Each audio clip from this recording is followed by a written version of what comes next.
The glass-walled penthouse boardroom of Thornhill Enterprises dominated the Manhattan skyline, much like its owner dominated every room he entered. Blake Thornhill, 35, devastatingly handsome, and worth north of $11 billion, surveyed his executive team with the cool detachment of a predator sizing up prey. "Gentlemen, ladies," Blake's voice cut through the hushed atmosphere. "The Watson merger is secured." He paused, waiting for the obligatory applause that followed. His steel-blue eyes revealed nothing as the expensive watches around the table glinted with synchronized clapping. Blake's closest friend and CFO Harrison Wells leaned toward him. "Another notch on the belt, eh? That's the third family business you've dismantled this quarter." "They were dinosaurs," Blake replied, his deep, perfectly tailored Tom Ford suit shifting slightly as he shrugged. Extinction was inevitable. The room emptied quickly after the meeting adjourned, except for Harrison and Blake's other inner circle friends, Vanessa Sterling, head of PR, and Dominic Hayes, legal counsel. "Drinks at the Apex?" Harrison suggested, referring to the ultra-exclusive club atop their building. 30 minutes later, surrounded by the opulence that only billions could buy, the conversation had turned personal. "Blake, when was the last time you actually felt something?" Vanessa asked, swirling her martini. "And I don't mean satisfaction from crushing competitors." Blake's laugh was hollow. "Feelings are inefficient, I prefer results." Dominic leaned forward. "That's because you've never been challenged. Everyone either fears you or wants something from you." "Is that so bad?" Blake smirked. Harrison's eyes suddenly lit up as he spotted something across the room. "See that woman over there? The one in the simple dress, arranging flowers?" They all turned to look at a young woman with chestnut hair pulled back in a practical ponytail. She wore no designer labels, just a modest blue dress as she carefully arranged centerpieces. "That's Olivia Parker," Harrison explained. "My wife hired her flower shop for our anniversary party last month. Sweet girl, works insanely hard, single-handedly, supports her grandmother and younger brother. Completely unimpressed by wealth or status." Blake scoffed. "Everyone has a price." "Not her," Harrison insisted. "Emily tried to overpay her and she refused. Said fair was fair." A dangerous smile curved Blake's lips. "Care to make a wager on that?" The table went silent. "What kind of wager?" Vanessa asked warily. "I bet I can make her fall in love with me within 2 months," Blake declared, eyes narrowing. "The ultimate test of whether everyone truly does have a price." "That's cruel even for you," Dominic muttered. $1 million to each of your favorite charities if I fail," Blake offered. "And if I succeed, you all acknowledge I was right. Everyone can be bought one way or another." Harrison hesitated. "And what happens to her when you're done?" Blake's expression remained impassive. "That's not part of the wager." Unaware of the cold calculation happening across the room, Olivia Parker hummed softly to herself as she trimmed a rose stem. She had no idea that the most powerful man in the building had just made her the unwitting subject of a heartless game.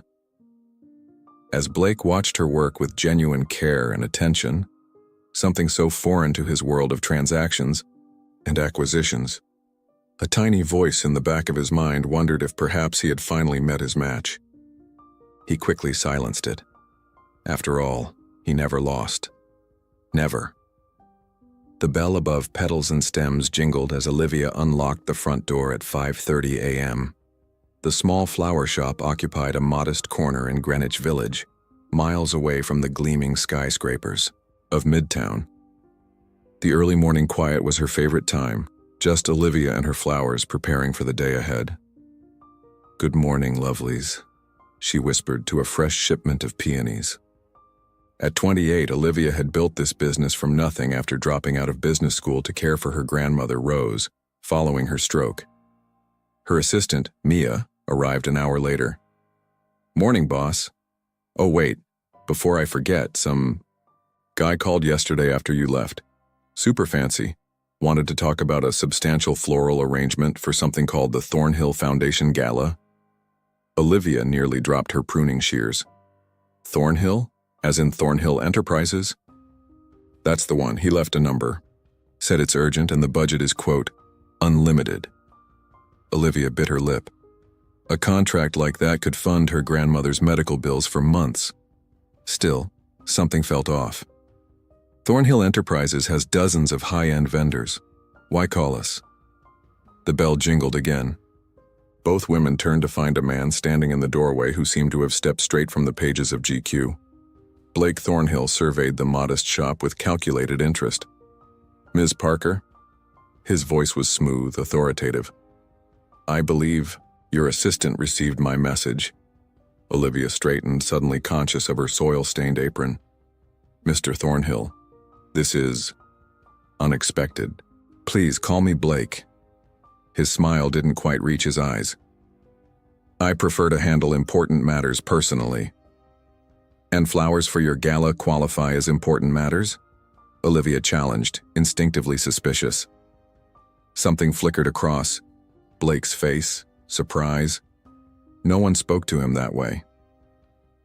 I appreciate authenticity, he recovered smoothly. Harrison Wells speaks highly of your work. Olivia relaxed slightly at the mention of Harrison, whose wife Emily had been a delightful client. That's kind of him. Perhaps we could discuss the arrangements over coffee, Blake suggested. I prefer to work here where I can show you options directly, Olivia countered, gesturing to her workspace. For a moment, Blake looked genuinely thrown off. Women generally didn't redirect his invitations. Of course, he conceded, removing his Italian leather jacket and draping it carefully over his arm. For the next hour, Olivia led Blake through potential designs, completely in her element. Blake found himself actually listening as she explained the language of flowers, the significance of each bloom. Her passion was intriguing, unsettling even. These hydrangeas represent perseverance, Olivia explained, touching the petals gently. And gratitude. What about these? Blake pointed to deep red roses. Olivia's smile turned knowing. Those are a bit obvious, don't you think? Everyone knows red roses mean passionate love. And what would you suggest instead for romance? Blake leaned closer. For genuine romance? Olivia considered. Ranunculus, charm and attractiveness, without the cliché. Or peonies for prosperity and honor alongside romance. She fixed him with a surprisingly perceptive gaze. But something tells me romance isn't really your priority, Mr. Thornhill. Blake froze momentarily. What makes you say that? Just an observation. People who value romance don't usually discuss it with the clinical detachment of a quarterly earnings report. Olivia smiled kindly, taking any sting from her words. As Blake left the shop with a contract signed, on Olivia's terms mysteriously enough, Harrison called. How's the wager going? He asked, amusement evident. Blake watched through the window as Olivia laughed with an elderly customer, her entire face lighting up with genuine warmth. Perfectly on schedule, Blake replied automatically. But for the first time in years, he wasn't entirely certain he was telling the truth. Back inside, Mia nudged Olivia. He's still watching you, you know. Olivia didn't look up from her arrangement. Men like Blake Thornhill don't see people, they see acquisitions. Trust me, whatever he wants, it isn't flowers. She was right, of course, but not entirely for the reasons she thought. 2 weeks after securing the gala contract, Olivia found herself in unfamiliar territory, the 53rd floor of Thornhill Tower. The expansive ballroom was being transformed for tomorrow's event, and she'd insisted on overseeing the floral installations personally. What she hadn't expected was Blake Thornhill's constant presence. The ranunculus arrangements should frame the stage. Olivia directed her small team, pointedly ignoring Blake, who leaned against a marble column watching her work.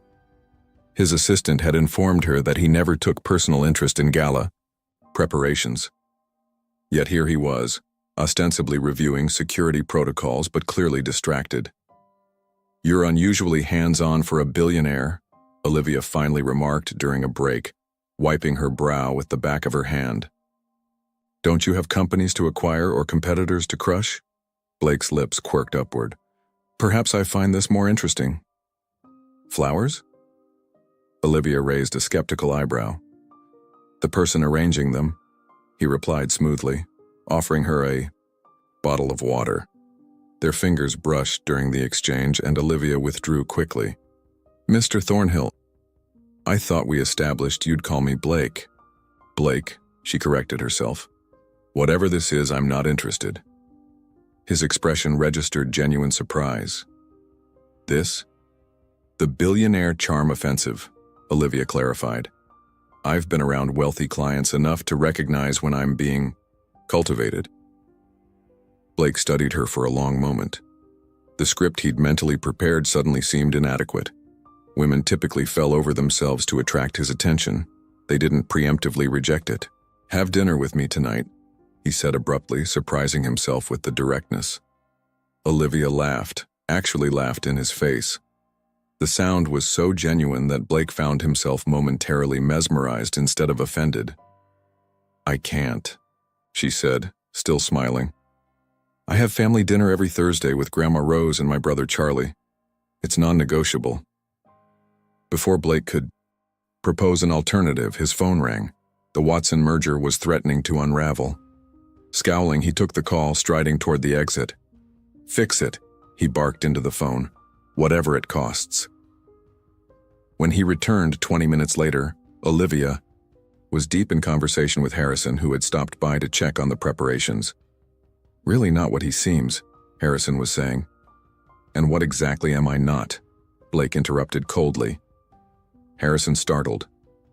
Blake, I was just undermining me? Blake's voice was dangerously soft. Olivia looked between them, sensing the tension. Harrison was telling me about your foundation's work with community gardens in underserved neighborhoods. It's impressive. Blake blinked, momentarily thrown off balance. He had expected Harrison to be warning her away, not promoting his rare, charitable endeavors.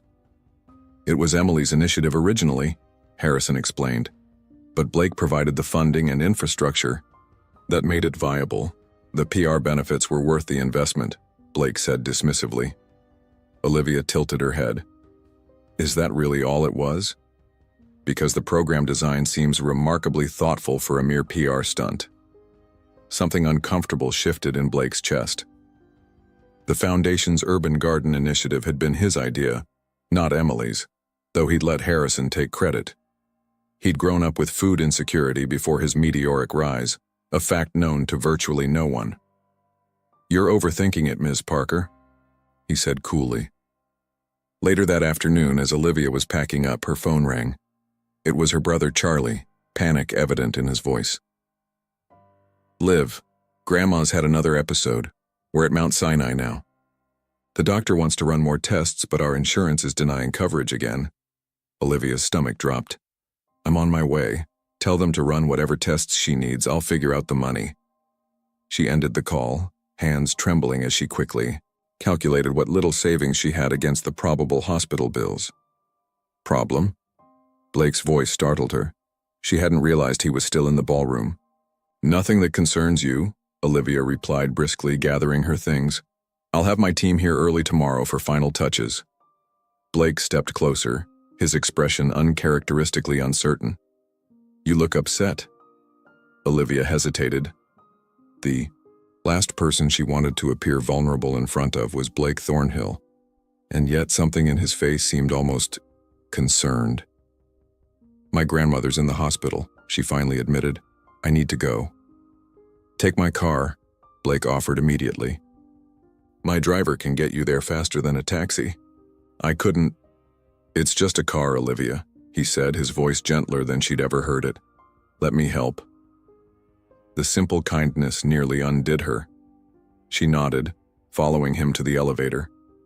In the sleek black Bentley, Olivia stared silently out the window. Blake sat beside her, making a series of quiet phone calls she couldn't quite follow. At Mount Sinai, Blake surprised her by exiting the car too. You don't need to come in, Olivia protested. I know the chief of cardiology, he stated matter-of-factly. Dr. Patel owes me a favor. What followed was a surreal blur, Blake striding through hospital corridors with the same commanding presence he brought to boardrooms. Doors opening, wait times vanishing. Within an hour, Grandma Rose had been relocated to a private room, seen by 3 specialists, and scheduled for an advanced procedure that Olivia was certain their insurance would never cover. "Thank you," she said quietly, when they finally had a moment alone outside Rose's room. Charlie had gone for coffee and the initial crisis had stabilized. "But I can't accept charity." Blake stiffened. "It's not charity, it's..." He paused, apparently struggling with the concept. "It's what anyone would do." Olivia's laugh was hollow. "No, it's not, and I still can't pay for all this." "Consider an advance on the foundation contract," Blake said smoothly. "That's not how business works, and we both know it." Her eyes narrowed. "Why are you doing this? What do you want from me?" The question hung between them, uncomfortably direct. The truth, that she was the subject of a cruel wager, was unthinkable to voice. But for the first time, it also felt unthinkable to pursue. "Have dinner with me," Blake said instead. "Tomorrow, after the gala." Olivia studied him for a long moment. "Fine, dinner, but not as a repayment. I'll find a way to handle Grandma's bills properly." "Of course," Blake agreed, though he had already arranged to cover all expenses through an anonymous donor program the hospital mysteriously established that same afternoon. When Charlie returned with coffee, he nearly dropped the cups at the sight of Blake Thornhill engaged in quiet conversation with his sister. "Are you Olivia's boyfriend?" Charlie blurted, with the characteristic directness of his 20 years.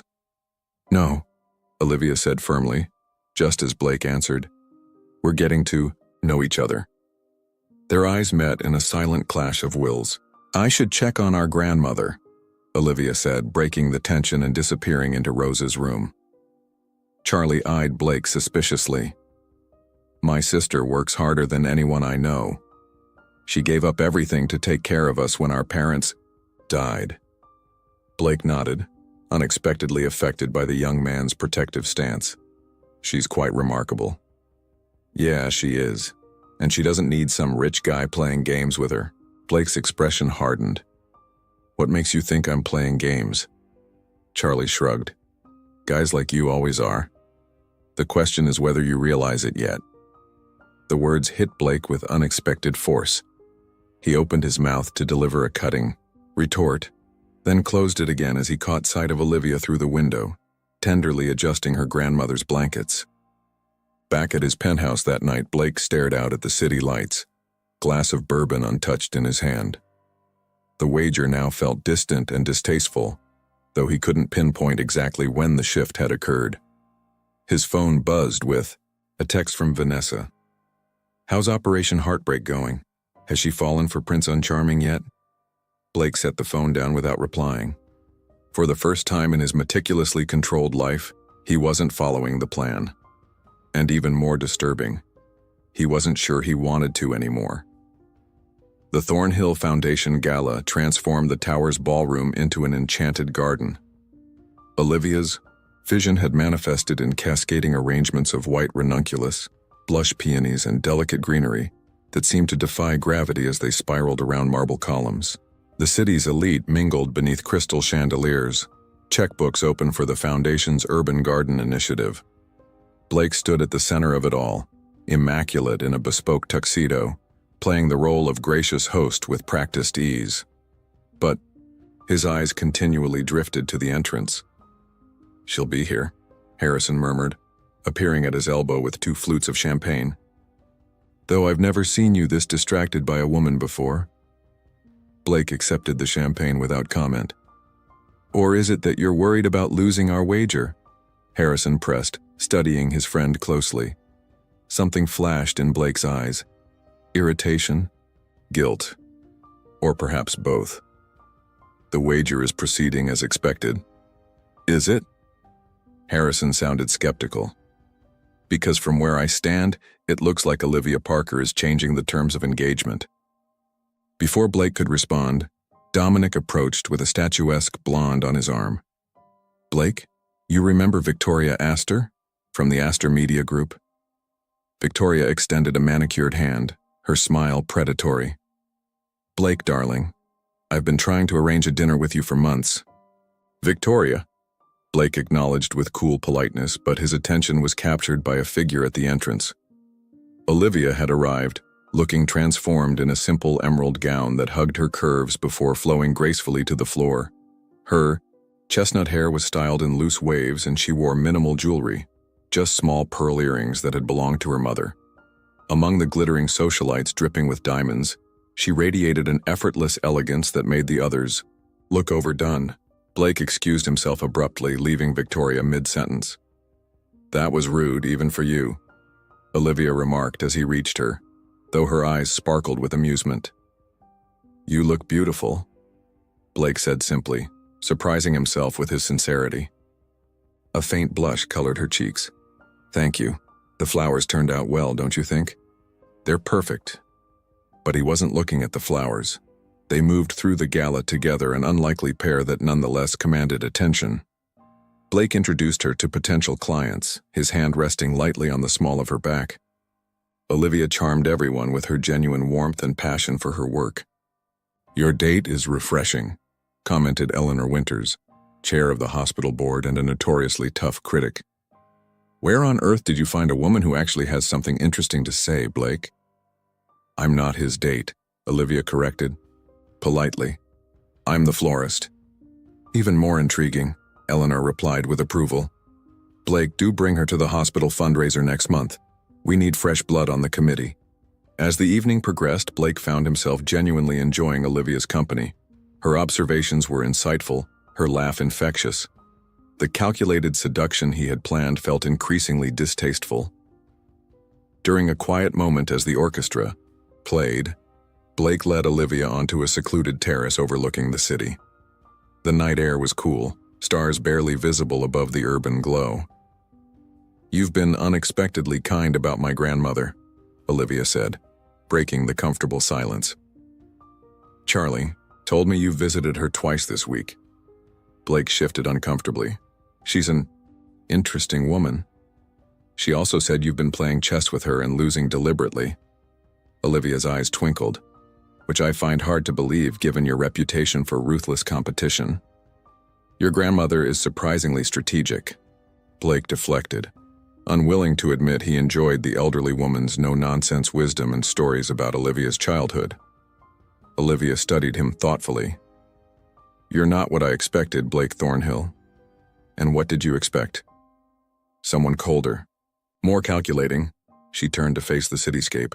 I figured you'd be the type who sees people as pieces on a chessboard, to be moved, sacrificed, or eliminated as needed.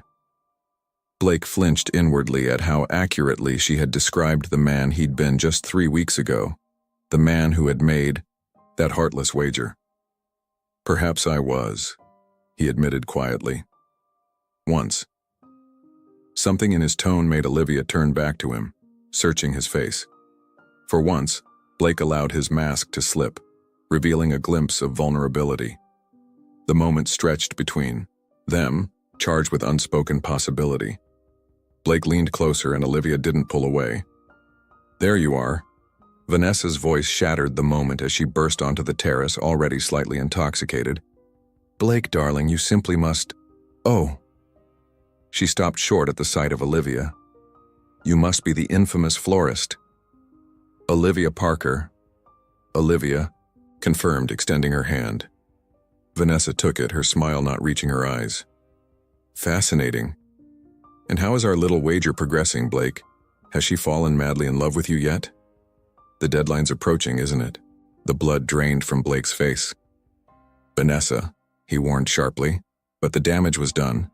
Olivia froze, her expression shifting from confusion to dawning comprehension. Wager, she repeated, her voice dangerously quiet. What wager? Vanessa's eyes widened in mock horror. Oh dear, was that supposed to be a secret, silly me? Blake grabbed Vanessa's arm, steering her back toward the ballroom. Go inside. Now. When he turned back, Olivia's face had transformed into a mask of controlled fury. Olivia, I can explain. Let me guess. She cut him off, her voice trembling slightly. I'm some kind of bet? A game to prove what? That everyone has a price? That you could make the simple florist fall for the mighty Blake Thornhill? His silence was confirmation enough. How much? She demanded. How much was I worth in this wager? That's not... How much? Blake closed his eyes briefly. $1 million to charity if I failed. A bitter laugh escaped her. And if you succeeded, what was the prize for breaking my heart? It wasn't about money, Blake said quietly. No, it was about your ego. Olivia's eyes glistened with unshed tears. God, I'm such a fool. The hospital, the visits to Grandma Rose, it was all part of the game, wasn't it? Not all of it, Blake insisted, reaching for her. Not for a while now. She stepped back as if his touch might burn her. Don't. I trusted you. I started to think. She shook her head. It doesn't matter. With remarkable composure, Olivia straightened her shoulders and walked past him. At the terrace door, she paused. The flowers were donated by Thornhill Enterprises as part of your community engagement program. So you owe me nothing and I owe you nothing. We're done. Blake stood frozen, watching her disappear into the crowd.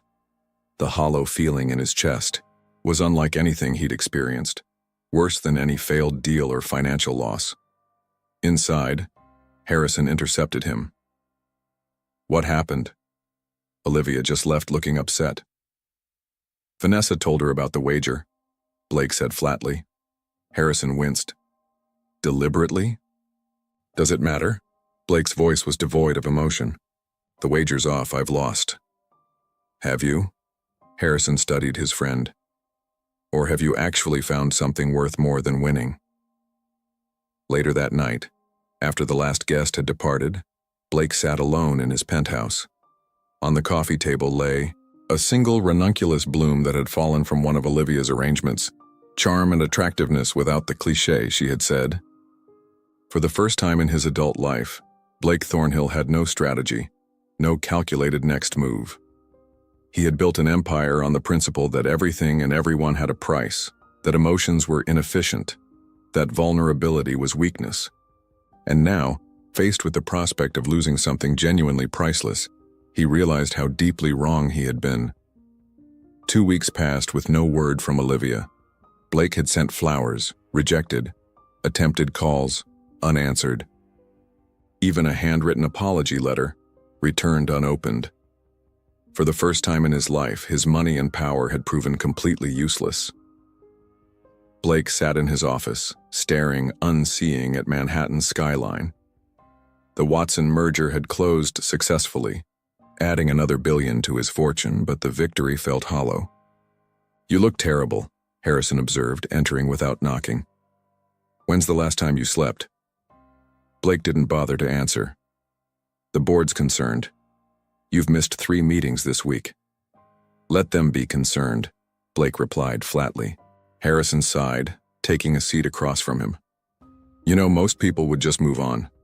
There are literally thousands of women who would love to date Blake Thornhill. I don't want thousands of women.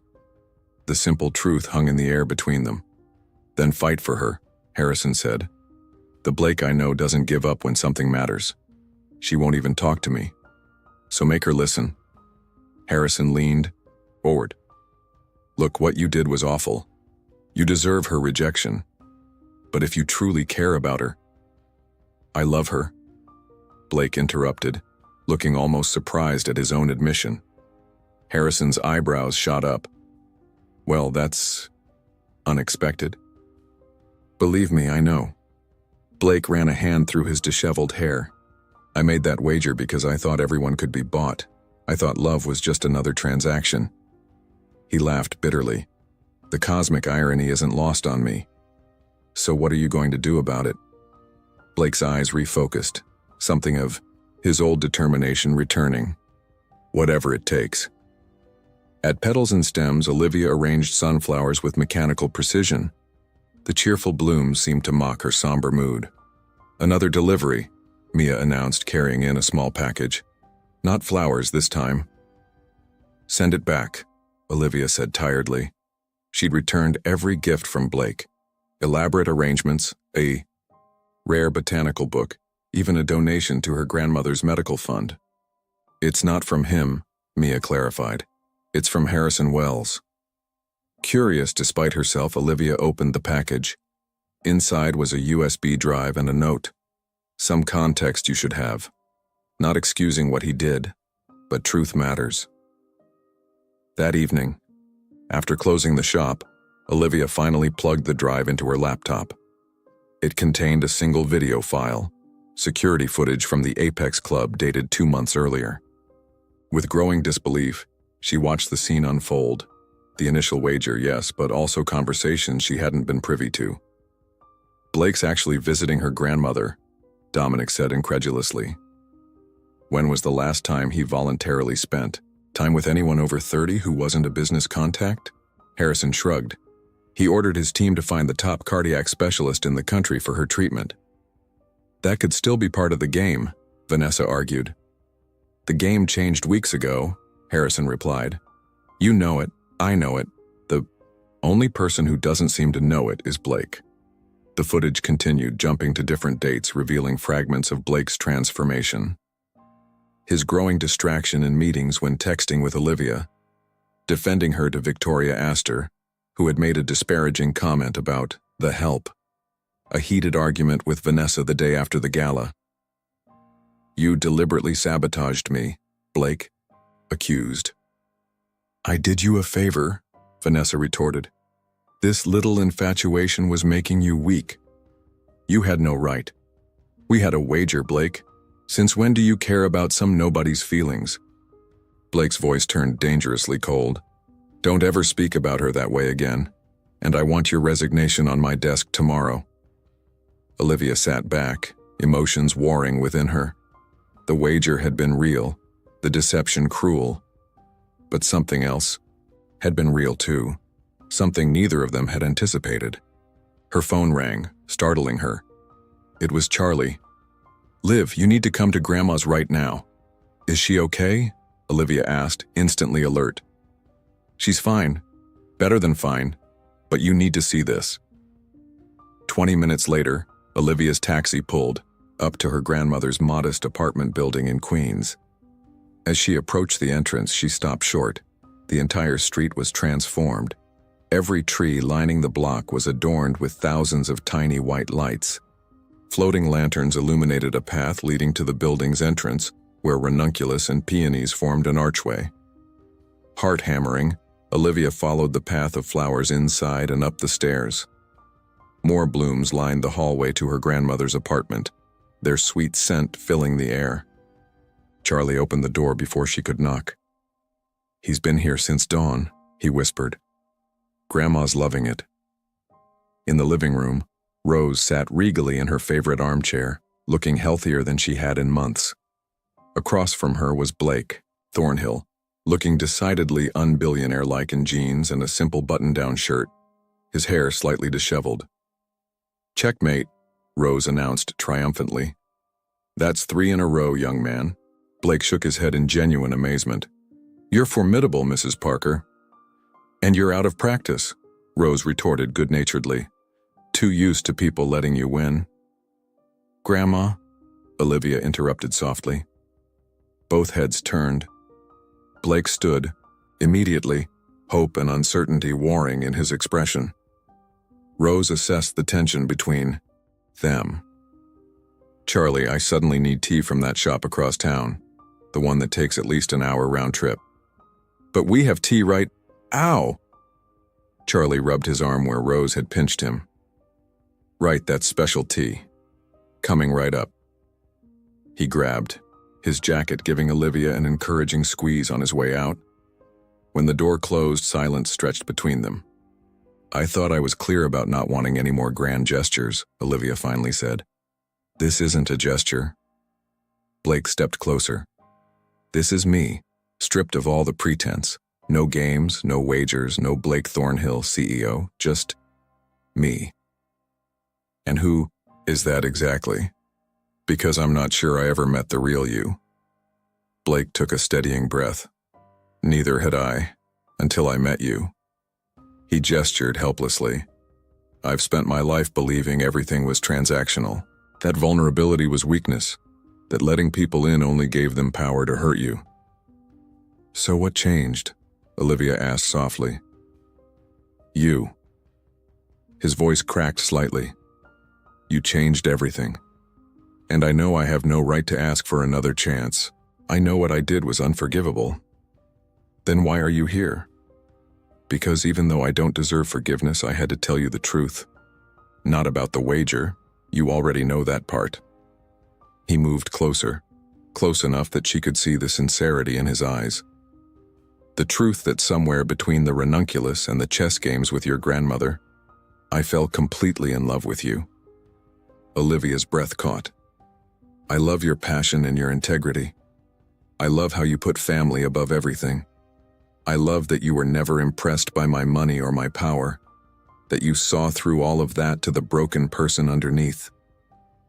Blake reached for her hand, half expecting her to pull away. When she didn't, he continued, I can't undo what I did, but I can promise you that if you give me another chance, I will spend every day earning your trust back. Why should I believe you now? Olivia asked, though her voice had softened. Because I'm terrified, Blake admitted. I, who have negotiated billion-dollar deals without breaking a sweat, am standing here absolutely terrified of losing you. And I've never been afraid of losing anything before. Rose cleared her throat from her armchair. They both turned, having forgotten her presence. For what it's worth, the elderly woman said, he's been here every day for 2 weeks, not just fixing things around the apartment, but actually listening to my stories. No man does that unless he's either a saint or in love. She winked at Olivia. And he's definitely not a saint. Despite herself, Olivia smiled. Blake reached into his pocket and pulled out a small potted plant. It's not much, but it's a ranunculus bulb. You said they mean charm and attractiveness without the cliché, but they also symbolize persistence. He offered it to her. I'm not giving up on us, Olivia, not unless you tell me to. Olivia looked between the small plant, her grandmother's, knowing smile and Blake's hopeful eyes. The hurt was still there, but alongside it was something else, something worth taking a chance on. You know, she said slowly, taking the pot from him. Ranunculus also need careful nurturing to bloom properly. They're not instant gratification flowers. Blake's smile began to dawn. I'm prepared to be very patient. And they can be quite temperamental if not treated with respect. I've learned that lesson thoroughly. He reached tentatively for her hand again. This time, Olivia intertwined her fingers with his. I'm not saying I forgive you yet. I understand, and I'm definitely not saying I love you yet. His eyes sparkled. Yet? Olivia tried to look stern, but a smile tugged at her lips. Don't push your luck, Thornhill. Would you settle for having dinner with me? A real dinner, not a wager or a transaction. Just 2 people getting to know each other honestly. Olivia pretended to consider this. I suppose I could fit you in. My schedule's quite busy these days. It seems word got out about my work at the Thornhill Gala. I've had calls from half the society page's wedding announcements. I may have mentioned your name to a few people, Blake admitted. A few? Just the executive board of the Metropolitan Museum's annual gala, the chairman of the symphony board, and possibly the event coordinator for the mayor's office. Olivia laughed, a genuine, full-bodied laugh that lit up her entire face. Without thinking, Blake pulled her closer and kissed her. To his surprise and delight, she kissed him back. From her armchair, Rose sighed contentedly. About time. Now, who's going to help an old woman to her bedroom so you two can have some privacy? 6 months later, at the opening of the newest Thornhill Foundation urban garden in Olivia's old neighborhood, Harrison approached the couple with a smirk. So who won the wager in the end? He asked teasingly. Blake, his arm around Olivia's waist, exchanged a look with her. I think we both did, he replied, though not in the way any of us expected. Olivia stood on tiptoe to kiss his cheek. Speak for yourself. I got a billionaire to completely restructure his moral compass, donate half his fortune to community programs, and take up urban gardening. I'd call that a definite win. And I, Blake said, pulling her closer, got something no money could ever buy. He looked around at the thriving garden, at Charlie helping neighborhood kids plant tomatoes, at Rose directing the placement of flower beds with military precision. I got a family. As they walked through the garden hand in hand, Blake marveled at how thoroughly he had lost that cruel wager, and how in losing he had gained everything that truly mattered. The deafening crash of ceramic against marble flooring silenced the entire lobby of Blackwood Industries. Hundreds of eyes turned to witness the coffee dripping down the immaculate suit of Ethan Blackwood, a man whose net worth exceeded the GDP of several small nations. Do you have any idea what you've just done? His voice was dangerously low, hazel eyes narrowing at the woman who stood before him, seemingly unaffected by the catastrophe she had caused. Olivia Parker, a 34-year-old single mother who had been rushing to her third job interview that week, simply stared back. Where others would cower, she tilted her chin upward, her amber eyes defiant. I believe I've just shown everyone here that your suit is dry clean only, she replied loud enough for the gathering crowd to hear. A few nervous chuckles erupted, quickly silenced by Ethan's murderous glare. That's a $10,000 Armani, he hissed, gesturing toward his ruined jacket. Olivia raised an eyebrow, unimpressed. And that was my last $5 until payday, she countered, pointing to the spilled coffee. Looks like we've both had losses today. Ethan was not accustomed to being challenged, especially not by someone who clearly didn't recognize who he was, or worse, didn't care. Before he could respond, his assistant materialized with a fresh jacket, and his PR director whispered urgently in his ear about the growing number of phones recording the incident. Ms. Parker, called a voice from across the lobby. The interview committee is ready for you. Olivia's eyes widened in horror as realization dawned. This is your building? My company, Ethan corrected coldly. And your interview was with me. The crowd waited for the inevitable. Olivia would be escorted out by security, her hopes of employment crushed. Instead, Ethan straightened his new jacket and said, "My office. 10 minutes. Don't be late." As he strode toward the elevator, Ethan couldn't explain the inexplicable surge of curiosity that had prevented him from having her removed. Perhaps it was the way she'd stood her ground, a refreshing change from the yes-men who surrounded him daily. In the restroom, Olivia frantically tried to compose herself, heart pounding. "Way to go, Liv," she muttered to her reflection. Spill. Coffee on the one man who could change everything for you and Sophie. Her 7-year-old daughter's face flashed in her mind, giving her the courage she needed. 10 minutes later, Olivia sat across from Ethan in his penthouse office, determined not to be intimidated by the panoramic views of Chicago or the man who commanded them. Your resume says you've worked 3 jobs simultaneously while raising a child alone, Ethan stated, scanning her application. Impressive multitasking, if true. It's true, Olivia replied, her voice steady. And I've never spilled coffee on any of my other potential employers, so today's quite the exception. Ethan looked up, surprised by her continued boldness. For a flicker of a moment, Olivia caught something in his expression, not anger, but something more intriguing. Respect. The marketing coordinator position requires someone who can handle pressure, he said, leaning forward. Someone who doesn't fold when confronted with difficult personalities. Like yours? Olivia asked before she could stop herself. To her astonishment, Ethan Blackwood, notorious for his merciless business tactics and frigid demeanor, laughed. It was a genuine sound that transformed his face, revealing a glimpse of a man few ever saw. Ms. Parker, I think you might be exactly what this company needs.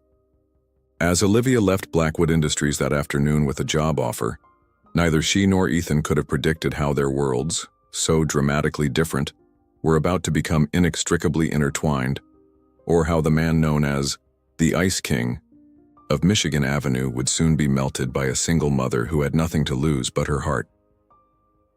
Mommy, is Mr. Blackwood really as mean as everyone says? Sophie asked, her small fingers working to secure the sparkly barrette in her chestnut hair.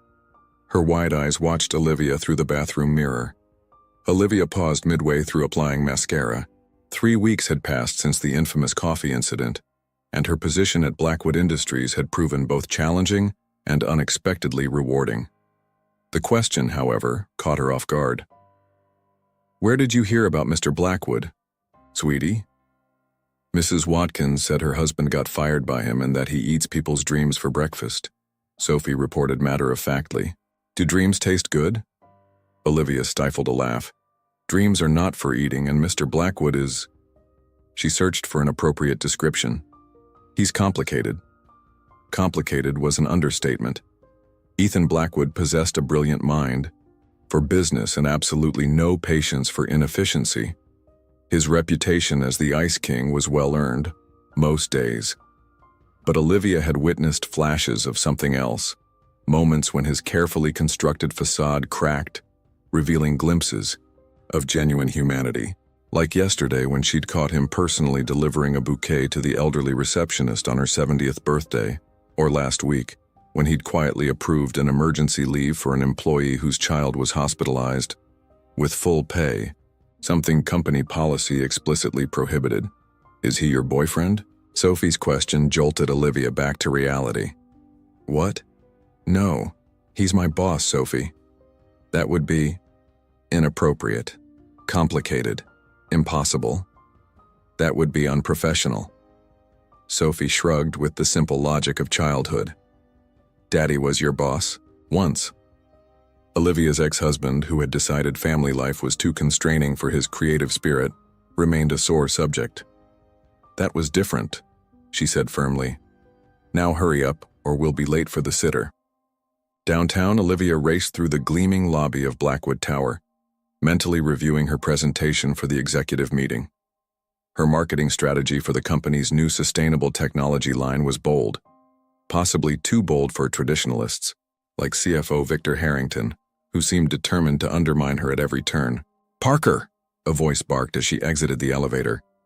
Ethan Blackwood stood in the hallway, intimidating in a perfectly tailored charcoal suit, his expression inscrutable. "My office, now." The whispers from nearby colleagues followed her as she trailed Ethan down the corridor. 3 weeks in, and people still marveled at how the new marketing coordinator survived working directly with the notoriously demanding CEO. "Close the door," Ethan instructed once they entered his spacious corner office with its commanding view of Lake Michigan. He tossed a folder onto his desk. "Explain this." Olivia recognized her presentation materials. "That's my proposal for today's meeting. I was going to—" "It's brilliant," he interrupted. She blinked. "I'm sorry?" "Don't make me repeat myself, Parker. Your approach is innovative, cost-effective, and exactly what we need to differentiate ourselves in an oversaturated market." He studied her with those penetrating hazel eyes. "The question is, are you prepared for the resistance you'll face in that room?" Olivia straightened her posture. "With all due respect, Mr. Blackwood, I wouldn't have proposed it if I wasn't prepared to defend it." A ghost of a smile touched his lips. "Harrington will try to eviscerate you." "Let him try." Something shifted in Ethan's expression. Approval, perhaps, or admiration. He moved closer, his voice dropping. "The executive team isn't used to being challenged, especially not by someone so new, female, middle class," she supplied. "Fearless," he finished, standing close enough now that she could detect the subtle notes of his cologne. "It's refreshing." The air between them seemed to crackle with unexpected electricity. For a disorienting moment, Olivia forgot he was her boss, forgot about the professional boundaries she'd carefully constructed. She found herself noticing the flecks of gold in his hazel eyes, the strong line of his jaw, the way his presence filled the room, dangerous territory. Ethan seemed to realize their proximity simultaneously, clearing his throat and stepping back behind his desk. "I'll see you at the meeting. Don't disappoint me, Parker." 2 hours later, as predicted, Victor Harrington was mid-attack. "This approach is risky and untested," Ms. Parker clearly doesn't understand our clientele or our company culture. Before Olivia could defend herself, Ethan spoke. I approve the proposal. Full implementation effective immediately. The room fell silent. Ethan Blackwood, known for his rigorous debate of every business decision, had just given unquestioning approval to a new employee's radical strategy. But sir, Harrington sputtered, the board hired me to make this company profitable, not stagnant. Ethan replied coolly. Ms. Parker's vision accomplishes that. Discussion closed. Later, as executives filed out, Olivia lingered, confused by this unexpected alliance. You didn't have to do that. Ethan looked up from his notes. Do what? Support me so decisively. I don't do anything I don't want to do, Parker. His gaze held hers for a beat too long. Remember that. As Olivia left the building that evening, she couldn't shake the strange feeling that something fundamental had shifted between them, something that made her both exhilarated and terrified. Because falling for Ethan Blackwood would be the most reckless thing she could possibly do, and Olivia Parker had worked too hard building a stable life for her daughter to risk it all on a man whose heart might be as impenetrable as his corporate empire. The autumn rain lashed against the windows of Blackwood Tower, matching Ethan's tempestuous mood as he paced his office. 2 months into, Olivia's marketing campaign and sales had skyrocketed beyond even his ambitious projections.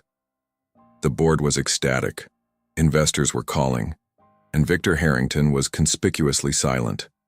Everything was perfect, which is precisely why Ethan felt so unsettled. His intercom buzzed. Mr. Blackwood, the Children's Hospital Foundation Gala starts in an hour. Your tuxedo is waiting in your private washroom. The annual charity gala, normally an occasion he dreaded with its forced socializing and superficial pleasantries. This year, however, brought a new complication. Olivia would be there representing the marketing department. Olivia Parker, with her unwavering integrity and disarming directness, the woman who'd somehow managed to puncture his carefully constructed armor without even trying. The woman he found himself watching when she wasn't looking, whose laughter he could pick out across a crowded conference room, whose resilience he admired more than he cared to admit, the woman who was strictly off limits. As he adjusted his bow tie in the mirror, Ethan's phone lit up with a text from his sister. Please tell me you're not working through the gala again. Mom's threatening to set you up with Dr. Rothman's daughter if you don't start dating soon. Ethan grimaced. Rebecca meant well, but his family's constant meddling in his personal life only reinforced his determination to keep his private and professional worlds separate, a separation that had become increasingly difficult since Olivia Parker had crashed into his life quite literally. Across town, Olivia was facing her own crisis. What do you mean you can't make it? She pleaded into her phone while simultaneously trying to zip up the midnight blue gown she'd splurged on for the event. Mrs. Hernandez, I don't have anyone else to call. Sophie sat cross-legged on Olivia's bed, watching her mother with concern. Is something wrong with Mrs. Hernandez? Olivia covered the phone. Her grandson's in the emergency room. She can't babysit tonight. She uncovered the phone. No, of course I understand. I hope he feels better soon. After ending the call, Olivia sank onto the bed, the elegant hairstyle she'd spent an hour perfecting now slightly disheveled from stress. Well, kiddo, looks like my big fancy work party isn't happening. Sophie's face fell. But you were so excited. And you look like a princess. The disappointment in her daughter's eyes made Olivia's heart clench. This gala was more than just a social event. It was her chance to network with potential clients, to cement her place in the company. She'd worked so hard to get here, an idea struck her, a terrible, risky, potentially disastrous idea. Sophie, how would you like to go to a fancy party with me tonight? 30 minutes later, Olivia stood at the entrance of the Palmer House, Hilton's grand ballroom, her hand firmly clasping Sophie's. Her daughter looked enchanting in her best holiday dress, hastily paired with a cardigan to make it more formal. Olivia had called her assistant Meredith, who assured her it would be fine. Children of executives come to these things all the time. What Meredith failed to mention was that those executives weren't newly hired marketing coordinators, and their children weren't unplanned additions to the strictly curated guest list. "Remember, sweetheart, best behavior," Olivia whispered as they entered the ballroom. "Just like we practiced." Sophie nodded solemnly, though her eyes widened at the crystal chandeliers and elegantly dressed attendees. "It's like Beauty and the Beast," she whispered in awe. Olivia managed to navigate through the crowd gracefully, greeting colleagues and introducing Sophie to those who seemed receptive. She'd nearly convinced herself the evening might work out when a familiar voice froze her in place. "Parker." She turned slowly. Ethan Blackwood stood before her, devastatingly handsome in his tuxedo, his expression unreadable as his gaze moved from Olivia to Sophie. "Mr. Blackwood," she managed, wondering if bringing her daughter would cost her the job she'd come to love. "I had a childcare emergency and—" "You must be Sophie," Ethan interrupted, lowering himself to the child's eye level in a gesture that shocked Olivia. "Your mother has told me about you." Sophie regarded him with curious eyes. "Are you really the boss who eats dreams for breakfast?" A startled laugh escaped Ethan, a genuine sound that turned heads nearby. "Is that what they're saying about me now?" He leaned in conspiratorially. "Between us, I prefer waffles." Sophie giggled, instantly charmed. "Me too." Olivia watched, the exchange in disbelief. This was Ethan Blackwood, ruthless businessman, feared boss, the man whose cold demeanor had earned him the nickname Ice King. Yet here he was, crouched in his impeccable tuxedo, sharing a moment of warmth with her daughter. "The children's activities are in the tutor room," Ethan said, straightening. "They have supervised crafts, movies, and dessert stations." At Olivia's surprise, he added, "I'm on the hospital board. We make arrangements for executives' children every year." Before Olivia could respond, Sophie tugged at her hand. "Can I go, Mom? Please?" After meeting the program coordinator and ensuring Sophie would be well cared for, Olivia returned to find Ethan waiting, 2 champagne flutes in hand. "You didn't have to wait for me," she said, accepting the glass. "I wanted to." The simple statement hung between them, laden with unspoken meaning. "You look beautiful tonight, Olivia." It was the first time he'd used her first name, and the way it sounded in his deep voice sent an unexpected thrill through her. "Thank you, Ethan." She matched his informality, testing the boundaries between them. His eyes darkened slightly at the sound of his name on her lips. "Dance with me." It wasn't a question, but she felt he was giving her the chance to refuse. Instead, she placed her glass on a passing waiter's tray and allowed him to lead her to the dance floor where a string quartet played. His hand was warm against the small of her back as they moved together, their bodies finding a natural rhythm. For a man who projected such coldness, his touch was surprisingly gentle, his movements graceful and assured. "Your daughter is remarkable," he said softly. "She has your spirit."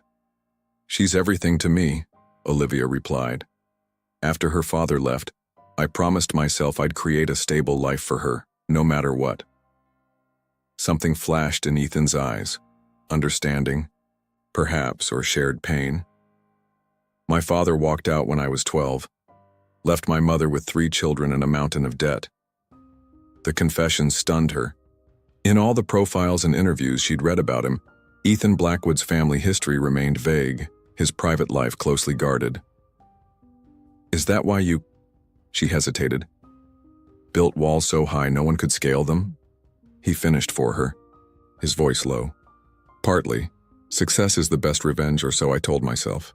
As they continued to dance, Olivia sensed a shift between them, the carefully maintained professional distance giving way to something more authentic, more dangerous.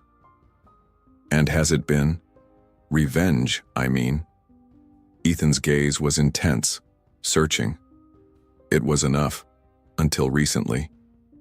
"What changed?" she asked, though something in her already knew the answer. The music swelled around them and Ethan pulled her slightly closer. I met someone who made me question whether walls are meant to keep people out, or to see who's brave enough to tear them down. The world around them seemed to fade.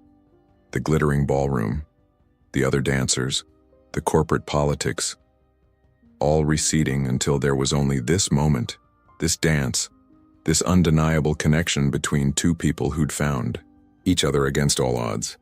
Later that night, after Ethan had insisted on having his driver take them home, Olivia tucked an exhausted Sophie into bed. "Mommy," her daughter murmured sleepily, "Mr. Blackwood doesn't seem mean at all. I think he just needs someone to be nice to him." Out of the mouths of babes, Olivia thought as she kissed Sophie's forehead. Perhaps her daughter had seen what she was only beginning to understand.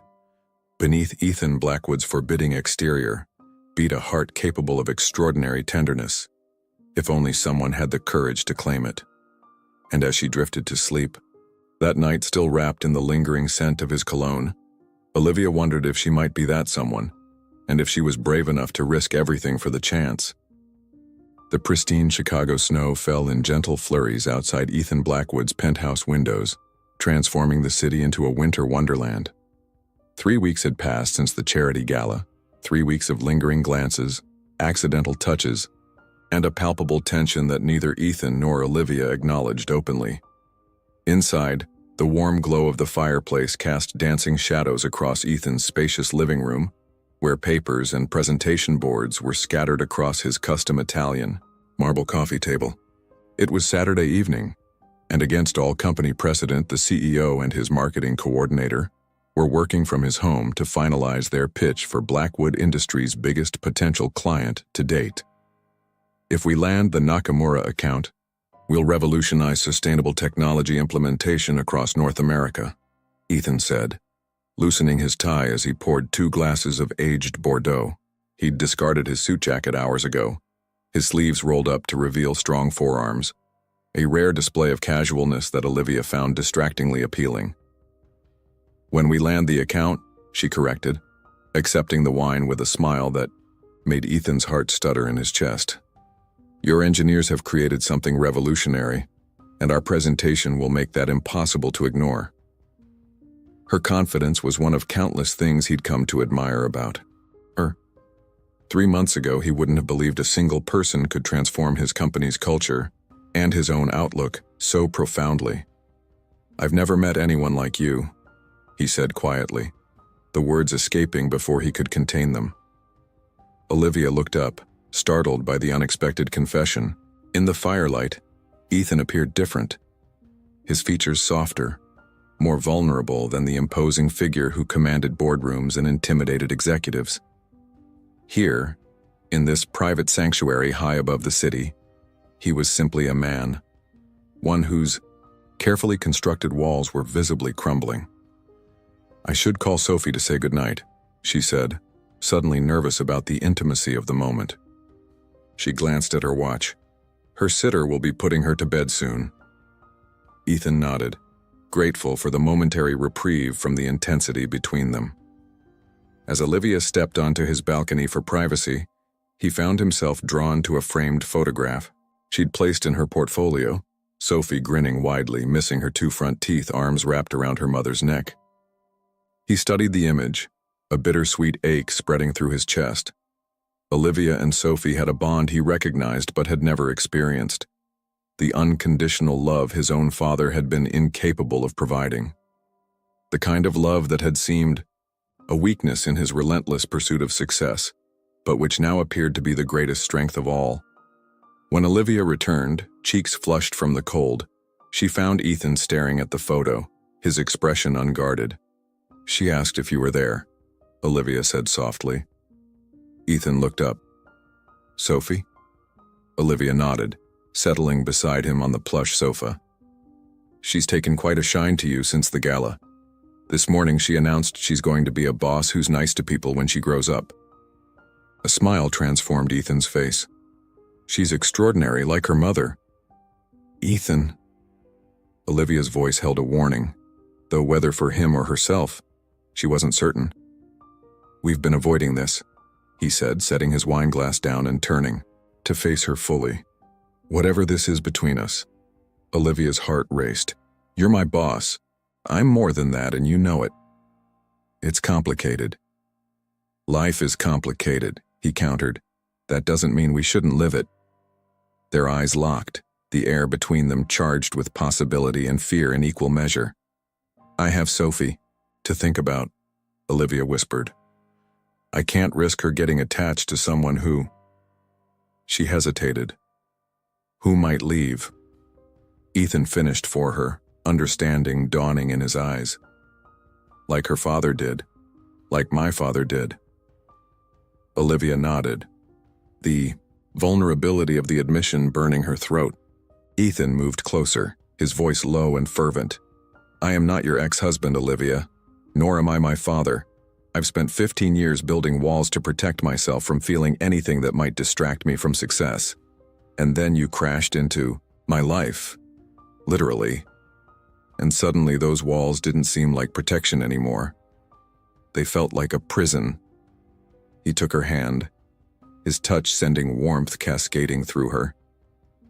I've never let anyone see the real me, until you. And who is the real Ethan Blackwood? She asked, her voice barely audible over the crackling fire. A man who's terrified of repeating his father's mistakes. A man who built an empire to prove his worth but still feels hollow inside.